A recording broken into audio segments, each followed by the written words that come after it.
వ్యక్తిగత హనన భంగం చేసేలా, మా వ్యక్తిగత ఇది భంగం చేసేలాగా కొందరు మాట్లాడారు, కొన్ని వీడియోస్ పెట్టారు.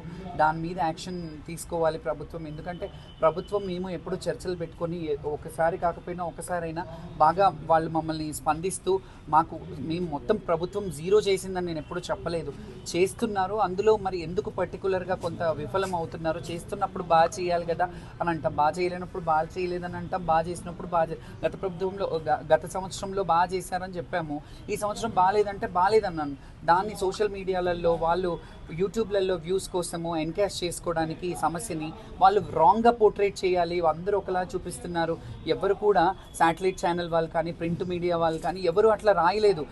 కొన్ని సోషల్ మీడియాలో వాళ్ళ వ్యక్తిగత ప్రయోజనాల కోసం మమ్మల్ని మా వ్యక్తిగత ఇదిని భంగం చేసే విధంగా కొన్ని అసభ్యంగా కొన్ని అంటే మమ్మల్ని డీగ్రేడ్ చేసేలాగా కొన్ని వ్యాఖ్యలు చేశారు. దాని మీద స్పందించడానికి వచ్చాను. అదేవిధంగా చాలామంది జనాలకి అపోహ ఏంటంటే శ్యామల బోనం పడిపోయిందేమో అని కొందరు మీడియా అపోహలు చేసింది. లేదు, నా బోనం ఏం పడలేదు, నేను బాగానే తీసుకెళ్ళాను. కానీ సంతోషంగా కాదు, బయట అందరినీ ఆపేశారు, ఒడిబియ్యాలు మిస్ అయిపోయినాయి. మా పిల్లల్ని కూడా లోపలికి రాణిస్తానన్నారు, ఒకరిద్దరు మిస్ చేసేసారు. మా వాళ్ళు ఎవరు లేక అండ్ వాయిద్యాలు కూడా లేదు, వాళ్ళు లోపల నుంచి వాయిద్యాలు పెట్టి మిమ్మల్ని తీసుకెళ్తాము, మీకు హ్యాపీగా ఉండేలా చేస్తాము అని అన్నారు. ఆ మాట మీద వాళ్ళు నిలబెట్టుకోలేరు కాబట్టి కొంత బాధపడ్డాము. అదిగాక అన్ని కిలోల బరువు ఉండి మేము బోనం ఎత్తుకొని ఉపవాసంతో నుండి ఒక 10 దండలు నా మెడలో ఉంటాయి.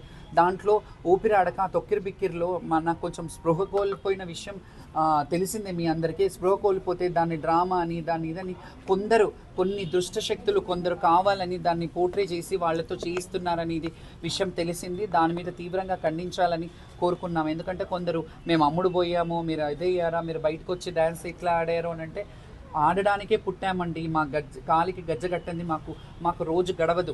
మేము ఖచ్చితంగా ఆడతాము, పాడతాము. అమ్మవారి ఉత్సవాల్లో తిరునాళ్ళల్లో ఆడడానికే జోగినీలు అనే వ్యవస్థ ఉంది.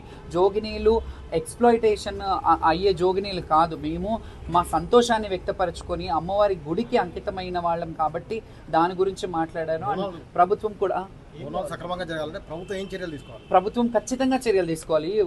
కోట్లు నిధులు ఇవ్వడం కాదు, జనాలు లక్షలాది జనం వస్తున్నారు, వాళ్ళకి ఏం సౌకర్యం చేస్తే బాగుంటుంది, అక్కడ ఉన్న సమస్యలు ఏంటి అదే వాళ్ళు చూసుకోవాలి.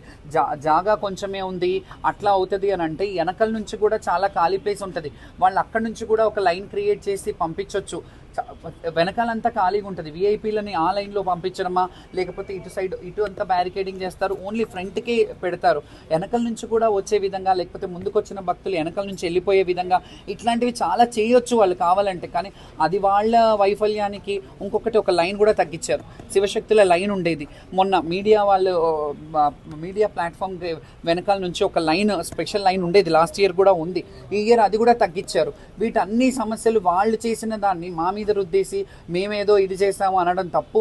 అండ్ అక్కడ స్పృహ కోల్పోతే మీరు అక్కడ ప్రభుత్వం నేను చెప్తున్నాను సరే స్పృహ కోల్పోయినాను, కనీసం అక్కడ వాలంటీర్స్ కానీ లేకపోతే మెడికల్ టీం కానీ ఎవరైనా వచ్చి నన్ను ఇచ్చేసారా, ఒక నీళ్ళ బాటిల్ ఇచ్చారా, మరి మీరు ఎన్ని కోట్లు ఎవరికి పెడుతున్నారు అనే దాన్ని నేను విమర్శిస్తాను ఖచ్చితంగా. మీరు వ్యక్తిగతంగా ఎందుకు విమర్శిస్తారు ప్రభుత్వాన్ని అని అడిగారు.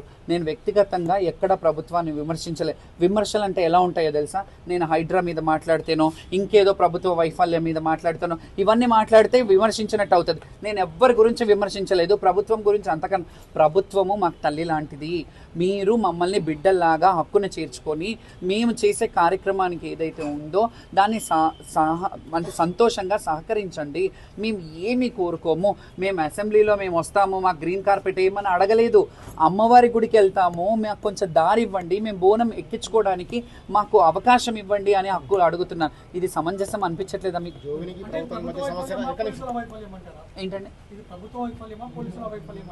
అది? ఇప్పుడు ప్రభుత్వమైనా పోలీస్ డిపార్ట్మెంట్ అయినా కలిసే ఉంటారు కాబట్టి అది వాళ్ళు చూసుకోవాలి. కానీ మొత్తం మీద భక్తులను ఇబ్బంది పెట్టి సమాజ జనము, భక్తులు అండ్ జోగినీలు, శివశక్తులు ఇబ్బంది పడ్డారు.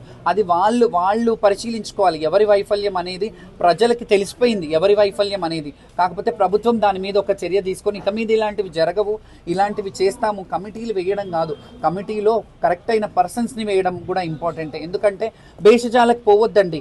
ఏ పార్టీ వాళ్ళైనా నలుగురు కలిసి అందరినీ ఇది ఇప్పుడు దత్తన్న గారు అలై బలై అనే కార్యక్రమం పెడతారు. ఆయన ప్రస్తావన తీసినందుకు నన్ను క్షమించాలి ఒకవేళ, కానీ నేను ఎందుకు తీస్తున్నానంటే ఆయన అలై బలై అనే ఒక కార్యక్రమం పెట్టారు. ఎంత చక్కటి కార్యక్రమం అది. తెలంగాణలో ప్రతి ఒక్క పార్టీ వాళ్ళు వెళ్ళి కలిసి దసరా పండుగను సెలబ్రేట్ చేసుకునే ఉత్సవం అది. బోనాల పండుగను కూడా ఆల్ పార్టీ వాళ్ళకి సంబంధించి ఒక సమన్వయంగా కూర్చోబెట్టి మాట్లాడి మీటింగ్లు పెట్టి వాళ్ళ సమస్యలు వీళ్ళ సమస్యలు అందరూ కలిసికట్టుగా చేస్తే, అందరికీ భాగస్వామ్యం ఇస్తే చాలా బాగుంటది.